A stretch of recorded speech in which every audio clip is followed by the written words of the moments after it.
The cafe was warm with afternoon sunlight and the scent of fresh coffee. Grace Bennett sat alone at table 7, checking her phone for the third time. Her blind date was 20 minutes late. At 31, she should have known better than to get her hopes up. But her friend Kelly had been so insistent about this setup. Jordan is perfect for you, Kelly had promised. Successful architect, kind, thoughtful. He specifically asked to meet you. Grace was about to leave when 2 little girls appeared beside her table.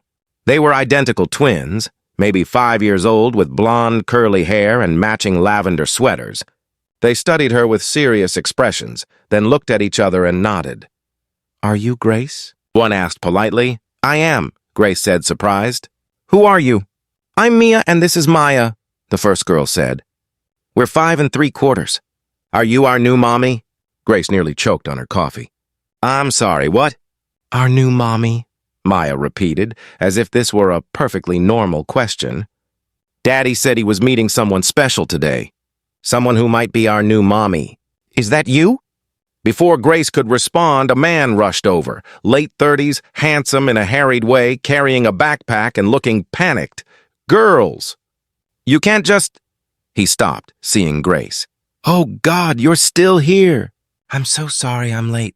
My sitter canceled last minute, and I had to bring them, and they ran ahead while I was parking, and—" He took a breath. "I'm Jordan. These are my daughters, and I'm mortified." "Daddy, we asked if she's our new mommy," Mia said proudly. Jordan's face went pale. "You did what?" "You said you were meeting someone special," Maya explained patiently. "Someone who might be our new mommy." "So we asked." "I said no such thing," Jordan insisted, then looked at Grace desperately. "I absolutely did not tell them that. I have no idea where they got this idea," but Grace was laughing, genuinely laughing for the first time in weeks. "It's okay. They're adorable and very direct." "They're horrifying," Jordan corrected, but with obvious love. "Girls, go sit at that table right there where I can see you. Do not talk to anyone else. Do not ask anyone else if they're your new mother." The twins reluctantly moved to a nearby table, but kept watching Grace and their father with intense interest. Jordan sat down, running a hand through his hair. "I'm so sorry. This is literally the worst first impression possible. I understand if you want to leave." "Are you kidding?" Grace said. "This is the most interesting blind date I've ever been on. Your daughters just asked if I was their new mother within 30 seconds of meeting me. They've been obsessed with the idea of me dating since their mother died 2 years ago," Jordan explained quietly. "They don't remember her well. They were only 3 when she passed from cancer. They see their friends with moms and they want that. It's heartbreaking." Grace's amusement softened into empathy. "I can't imagine how hard that's been. For all of you." "It's been impossible," Jordan admitted. "Raising twins alone, working full-time, trying to occasionally have an adult conversation. Kelly's been pushing me to date for months. I finally agreed to this setup and then my sitter canceled and I panicked. I should have rescheduled. But you didn't. You brought your daughters. That's actually really brave. Or really stupid. Most women run when they realize I have kids. Then they're missing out," Grace said simply. From their table, the twins were whispering intensely while watching Grace. Then Mia got up and walked back over, carrying something. "We made you a picture," she said, handing Grace a napkin covered in crayon drawings. "This is you," she pointed to a stick figure with yellow hair. "And this is Daddy. And these are me and Maya. We're a family." Grace looked at the drawing, then at Jordan's mortified expression, then at these 2 little girls who'd just drawn her into their family after meeting her 5 minutes ago. "This is beautiful," Grace said honestly. "Thank you, Mia." "So are you going to be our mommy?" Maya asked, joining her sister. "Maya, you can't ask people that," Jordan said gently. "Grace just met us. She doesn't even know if she likes Daddy yet." "Do you?" Both twins asked Grace, completely serious. "Do you like our daddy?" Grace looked at Jordan. This man who'd brought his daughters to a blind date because he had no other choice, who clearly loved them desperately, who was trying so hard to be enough for 2 little girls who'd lost their mother. "I think I might," Grace said carefully. "But we need to get to know each other first. All of us. We can tell you about Daddy," Mia offered eagerly. "He makes really good pancakes. And he reads us stories every night. And he cries sometimes when he thinks we're asleep, but we hear him. Mia, Jordan's voice cracked. Sweetheart, you don't need to tell Grace that. But it's important, Mia insisted. You're sad a lot. You need someone to make you not sad. Maybe Grace can do that. Grace felt tears in her own eyes. These 5-year-olds were trying to take care of their father, trying to find him someone who'd ease his grief. How about this? Grace said. Your daddy and I will talk for a while.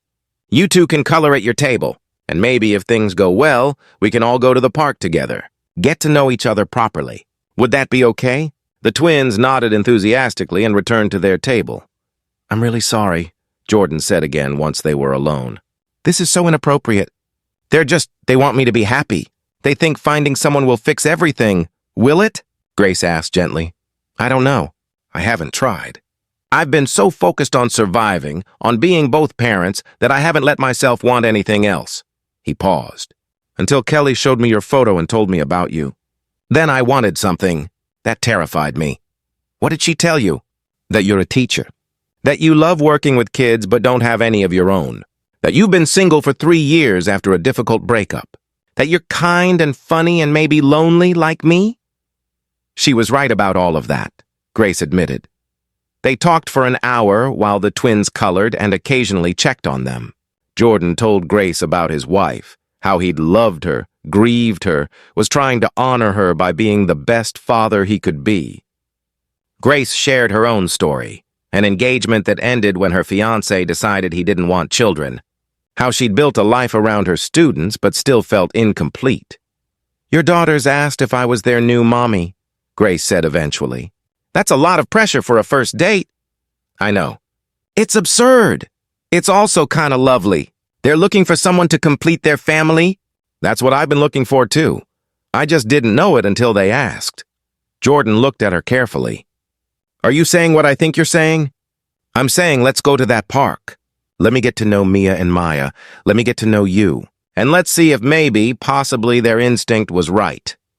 They went to the park, all 4 of them. The twins took Grace's hands immediately, showing her the playground, telling her about their kindergarten, asking if she'd come to their school someday. They really like you, Jordan said, watching his daughters with Grace on the swings. I really like them, Grace admitted. And I really like you.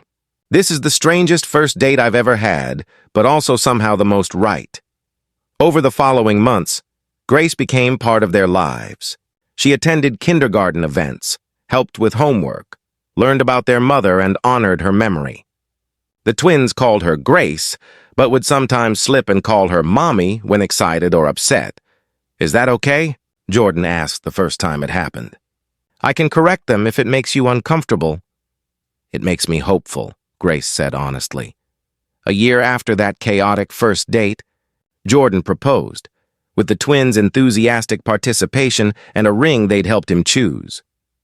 You walked into that cafe for a blind date, Jordan said, and my daughters immediately asked if you were their new mommy.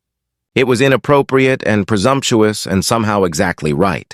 You've become their mother not by replacing the one they lost, but by loving them so completely they have room in their hearts for both. At their wedding, Mia and Maya, now 6.5, gave a speech they'd practiced with Grace. We asked Grace if she was our new mommy on the very first day, Mia said. She said we had to get to know each other first. Maya continued. But we already knew, they finished together. We knew she was right for us. We just had to wait for the grown-ups to figure it out.